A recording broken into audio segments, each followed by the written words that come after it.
Hello and welcome to Zen Talks. And as we've told you, we'll be featuring leaders from all walks of life who will share their insights and learnings with all of you on this platform. Zen Talks is a platform for sharing stories which can inspire and of stories of people who have led extraordinary lives. And today I have a very special guest, Christoph SPiessens from Manchester, UK. He's a certified life coach, he's a published author, and he has spent more than 15 years in the learning and development space. So welcome, Christoph, to Zen Talks. Thank you for having me, Ruchira. I really appreciate the opportunity. No, it's a great privilege to have you here. And well, as you know, Zen Talks is a platform for creating conversations that can make an impact or make the world a better place. And you are essentially in that field. So tell me about your journey. How did this happen? Did you just, was it a conscious choice, or should I say a mindful choice, or this career just happened to you? It's a great question. It's a big question, so I'm going to keep it as succinct as I can. Mm-hmm. I was, and I'm going to use an unusual word, I was blessed with a rather intense learning opportunity when I was only 10 years old. I underwent 2 years of sexual abuse as a child, which put me on the path of spiritual inquiry. Like, why did this have to happen to me? I'm definitely not the only one. Why does it have to happen to bad people? Long story short, How why old do were bad... you, if I may ask? How old were 10, you 10 at the years time? old. 10, It's yeah. very sorry to know. Right. And thank you. So why do good people have to go through Bad things. bad things? Yeah, exactly. And that was kind of the start of the whole journey and of Mm. self-discovery.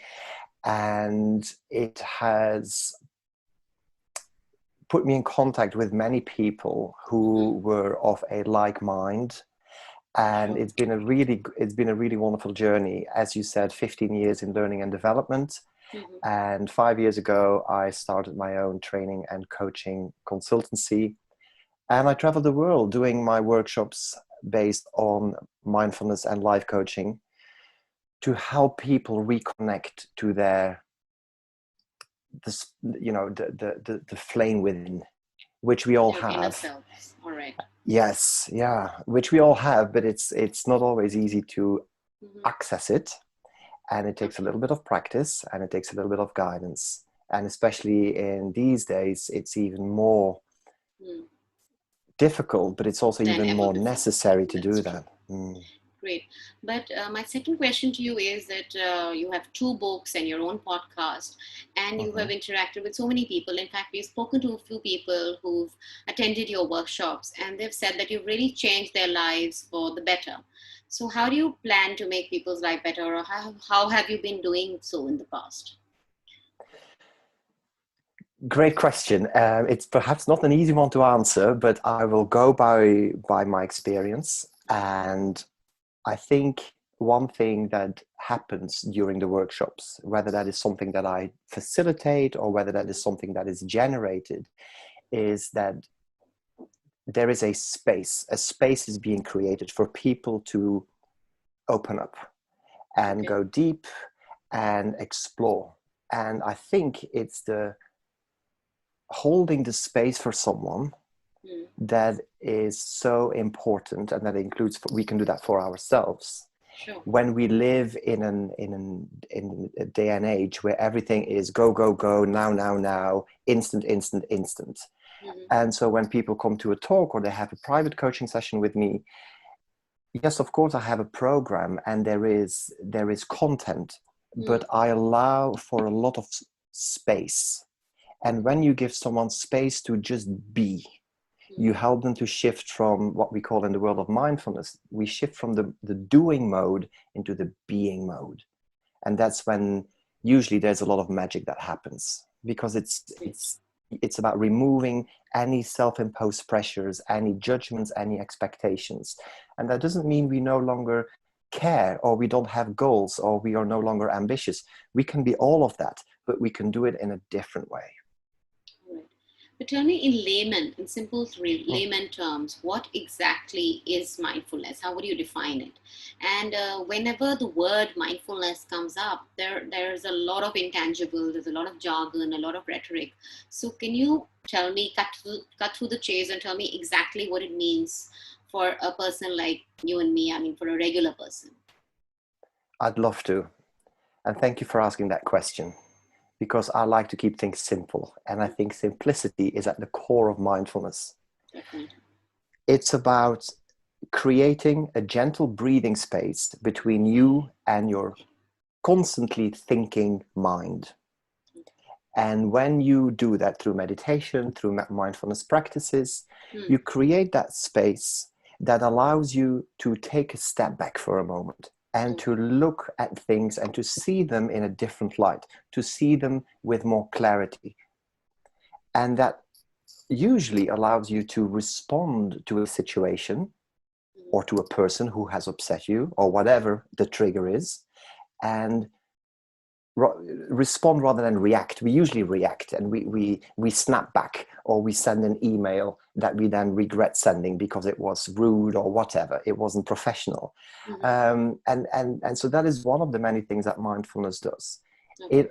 It's about being aware that our mind is constantly busy. In fact, studies prove that. Yeah, exactly. And 47%, so nearly half of the time, our mind is not in the present moment. For all the right reasons. It is trying to protect us. It is trying to scan for danger. It is trying to plan ahead, strategize, worry, process things. All very, very normal and healthy in a way, because if we didn't have thoughts and feelings, we would be robots. But so it gives you better awareness, and it gives you reduced stress, and as you're saying, less volatile responses. Correct. Yeah. So that's what mindfulness would do in simple layman terms. Yeah. All right. Great. But in the current scenario, as you know, we're all battling with the after effects of the pandemic. And at the workplace, especially because you worked with the leading companies of the world, at the workplace, especially, things are very, very difficult. Uncertainty is at an all-time high. People are insecure about their jobs. And the work from home, which is no longer a fad, has really made people more prone to loneliness and depression. So how would you fit in these kind of workshops or this kind of learning in the current scenario? So there are some wonderful attitudes from the world of mindfulness, as described by who is widely regarded as the father of mindfulness, at least in the West, Dr. John Kabat-Zinn. And one of those attitudes is about being non-judgmental with yourself. And so when you are lonely, which is very natural because it's been such a shift that we've all gone through, is to be aware of that sensation without then getting angry with yourself for feeling the way that you feel. So expressing some self-compassion, being kind with ourselves, approaching the situation non-judgmentally is going to be hugely helpful. And that's tricky because we are so used to being hard on ourselves. True.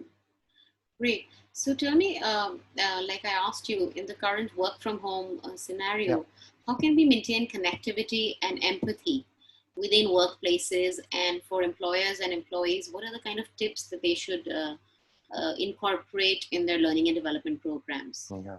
So a couple of things come to mind, and it's a wonderful question, Ruchira. I think being compassionate with yourself first.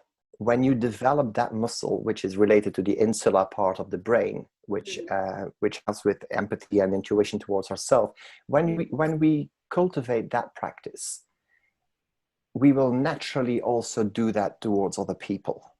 And so imagine if you have a team of people who are all more self-aware first, and therefore become more aware of others and help other people recognize stress within themselves or recognize stress in other people. So it's about the emotional intelligence, the mindful awareness, I think is going to be very important. And that then in turn drives better communication, kinder communication, understanding that everybody is in this same storm.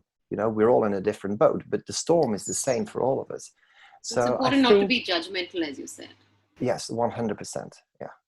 Towards self, and that the kinder we become with ourselves, the kinder we tend to become towards other people as well. Yeah. Okay, but where do you And think? also, I'm sorry if I may No just problem. add this. I think it's really important to be direct and appreciate that mindfulness is, of course, not a panacea. It's not a cure-all, but it can be helpful if it is applied with respect and, yeah, some kind of commitment, I would say. Great. All right. So, for companies who want to improve the performance of employees, what are the kind of tips that you would like to give? You're a published author, a certified coach, and an inspirational speaker. So, if I would ask you to share 5 tips for employees and employers, what would they be? 5. Okay, will you help me count? The first thing that comes to mind is make sure that your employees, your team, are aware of the mission and the values of your company. And make sure that they understand those, because there's a great difference between having it printed on a poster hanging on the wall in the office. Implemented. Absolutely. Absolutely. And before you can implement it, I feel one has to understand what those values and missions are, and so that we can all as a team embody them, and then we can become the values and the mission, and things grow from there. The second would be involvement. Get your employees involved, keep them involved, give them a space to communicate clearly, to be heard. That links back to holding that space that I mentioned earlier, because that's what I see what happens during my workshops. So I think if leaders do that with their teams, who doesn't blossom when they are treated with some respect? We all do. If I feel appreciated and respected, I'm going to perform better. Definitely. So positive environment. Yeah. What else? The third one. I would say focus on the strengths of your employees and give them opportunities to use those strengths, and allow employees to be proactive, to come up with ideas, to come up with new ways in which they can actually deploy their strengths more clearly. Allow for dialogue rather than a monologue, basically. 100%, yeah. And when it comes to the weaknesses, which is not my favorite word, but your not strengths, find a way to support your people, which probably brings me to the fourth one, which is coaching. Create a coaching culture. In this day and age, and I really do appreciate and I respect very much that this does depend on culture. But the days where things were very directive and one way, I think, are behind us. Yes, we need leadership. We need someone. We need a captain, at the helm. But the captainship is not going to go anywhere without the sailors on the ship. And everybody plays a role, and everybody brings value. And through creating a coaching culture, you help people develop in many ways. And the more you do that, I think the more collaboration you're going to get. And the fifth one, of course, has got to be find ways to implement little moments of mindfulness throughout the day. As much as I would love to come into your business and work with your teams, here are some freebies. You can, at the start of every team huddle, at the start of every important meeting, before a client visit, whatever the situation might be, build in a few moments to, and this can be seconds, it doesn't have to be 30-minute sit-down meditations, to help people focus on their breath. Yeah. It could be identify 4 different shades of blue around this room, and you get people's mind to focus. Exactly, rather than be distracted by all the fears and anxiety and stress that we all have. But through mindfulness, you narrow the focus, so to speak, and you will have a team that's willing to go. Definitely. So and at the core of every company are its people. So happier people mean better results. Yes. Great. So thank you for those very practical tools, and I'm sure all the companies who are going to be watching us will benefit from this. And now I'm just coming to a fun little rapid fire that we have, and it'll be interesting because you are in the mindfulness space. So the question for you is that what annoys you the most?